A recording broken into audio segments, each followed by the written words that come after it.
Éclaireur, moi je voulais rapidement me prononcer. Il y a Monsieur le Président de la République, son Excellence, Monsieur Alassane Ouattara, qui est notre père à tous, chef d'État de Côte d'Ivoire, président de la République de Côte d'Ivoire, qui est papa de Côte d'Ivoire, papa Choco, et nous sommes fiers de lui.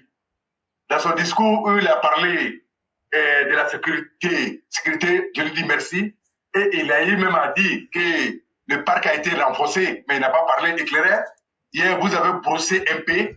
Je sais que les voisins ont écouté, les voisins qui font bruit, mais c'est que les voisins qui n'ont rien à donner, qui n'ont pas de vision. Ce que je n'ai pas dit là, nous on n'est pas comme eux. Sinon les hélicos Apache 64, là où tu diriges tes yeux là, ils tirent là-bas. Parce que on peut, l'appareil, l'avion que tu vois là, nous on n'est pas comme eux pour crier sur la toile. Mais l'hélico là, c'est tellement puissant que quand tu sais mettre ce qu'il faut dedans là, c'est-à-dire que le pilote qui est en train de piloter l'hélico là, est-ce que tu comprends bien ce que je suis en train de te dire? Très bien. C'est-à-dire, là où lui il regarde avec ses yeux là, l'avion fait le travail en même temps. Tellement c'est connecté. Mais nous, on n'est pas dans tout ça. Le Prado, c'est ce qu'on peut dire qu'on dit. Mais si des gens se trompent pour s'amuser la Côte d'Ivoire, quand les gens s'asseyent et puis disent que Côte d'Ivoire devient une puissance militaire francophone là, c'est pas sur papier, hein. C'est pas sur papier, hein, frère.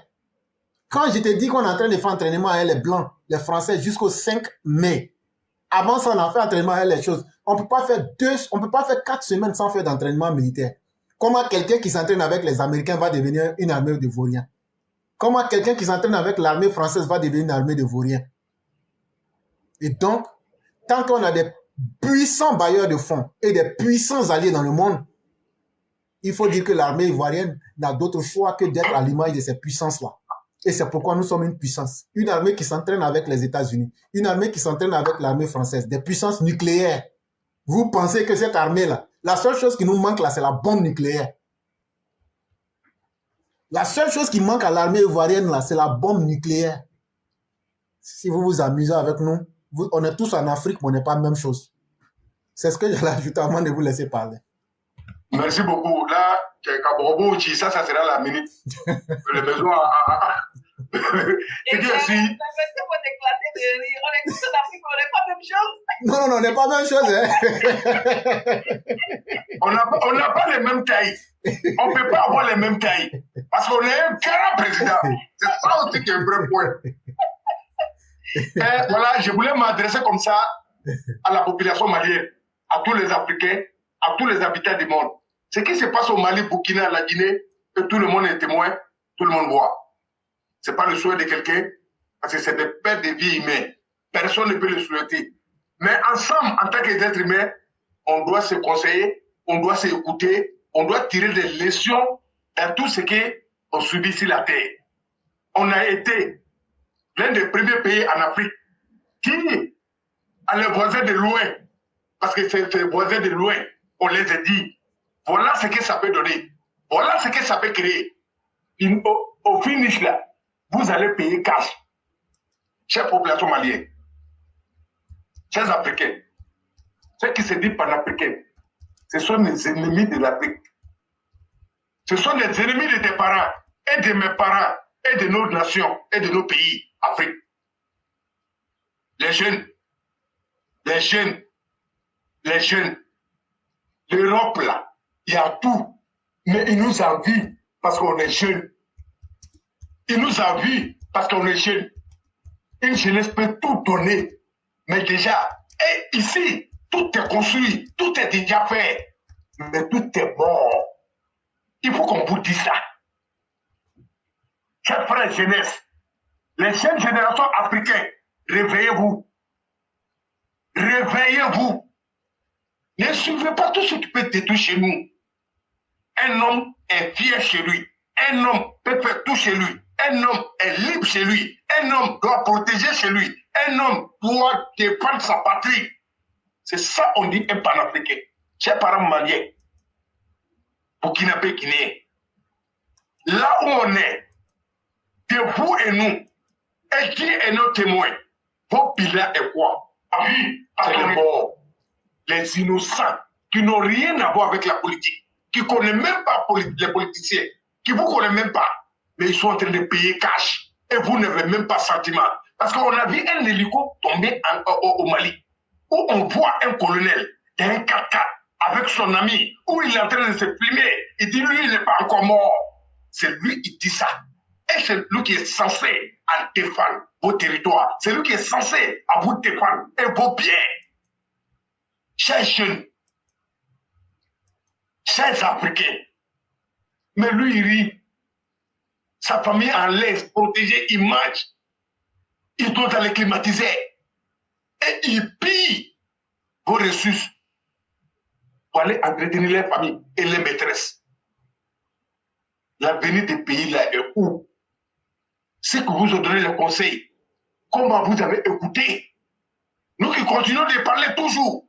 Comment vous nous écoutez? Comment vous nous regardez? Est-ce qu'en âme et conscience, vous êtes tranquille? Non, vous n'êtes pas tranquille. Parce que nous, on a dit, ceux qui vous ont encouragé, les Ivoiriens qui vous ont encouragé, et je vais avoir le courage de dire, que ce soit Babo, Pétier, Guillaume Soro, et les Bleu Goudé et Simon Babo là, parce que tous ceux-là, c'est des ennemis de l'Afrique. Un panafricain, c'est celui qui va chercher ailleurs, envoyer dans son pays, créer les conditions pour ses enfants. Voilà un vrai panafricain qui pense à sa population, qui crée la voie de développement, qui crée une situation de sécurité. C'est ça qu'on dit panafricain. Le seul panafricain en Afrique est quelques chefs d'État. Le premier, c'est le président de la République. Son Excellence, M. Alassane Ouattara.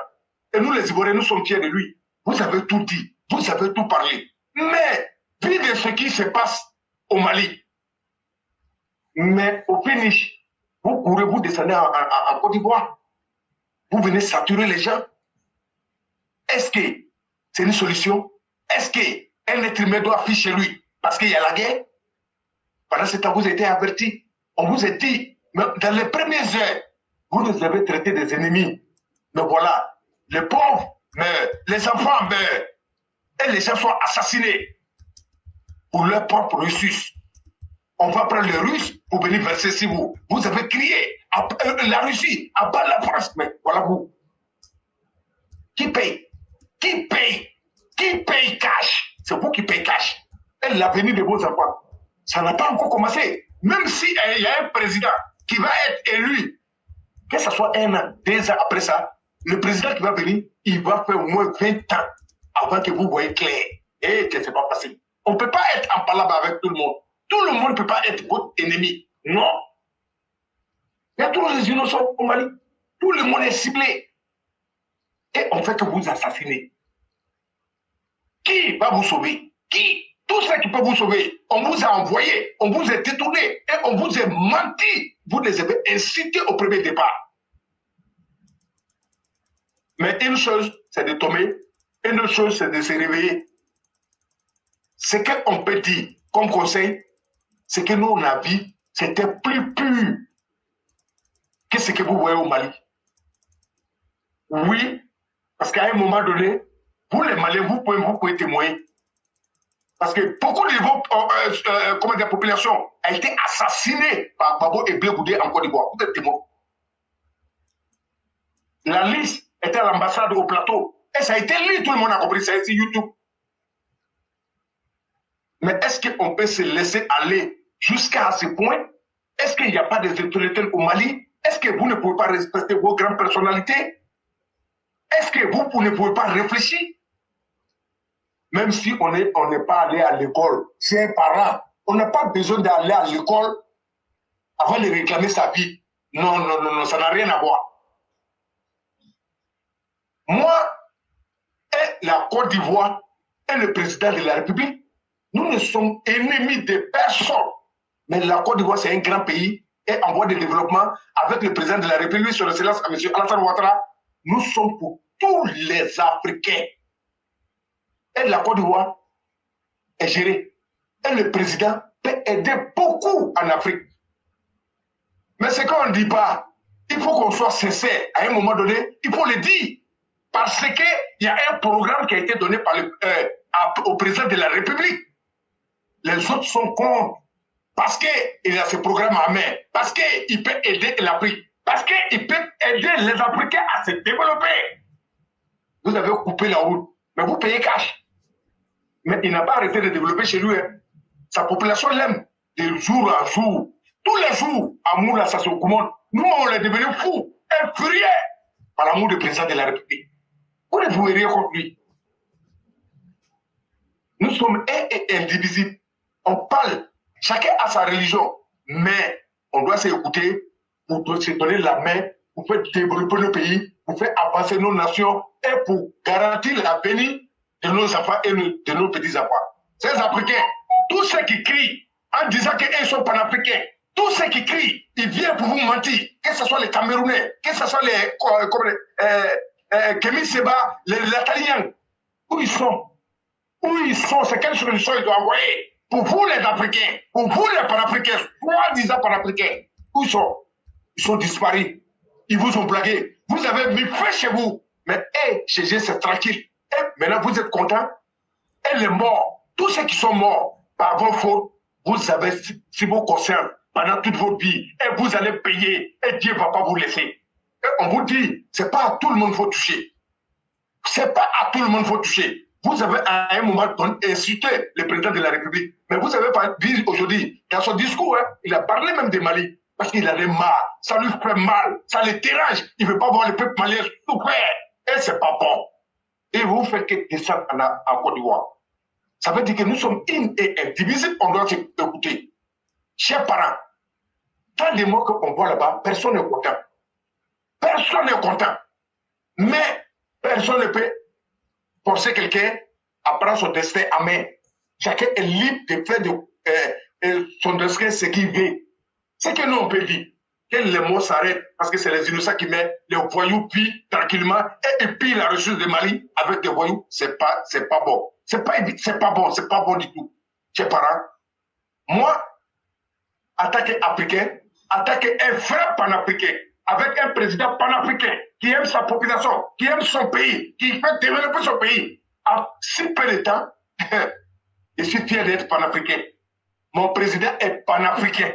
Et nous sommes fiers de notre président panafricain parce que c'est un homme de parole. Quand il dit, il fait. Quand il est venu, il a fait. Nous, toujours, on témoigne. Donc, on n'est contre personne.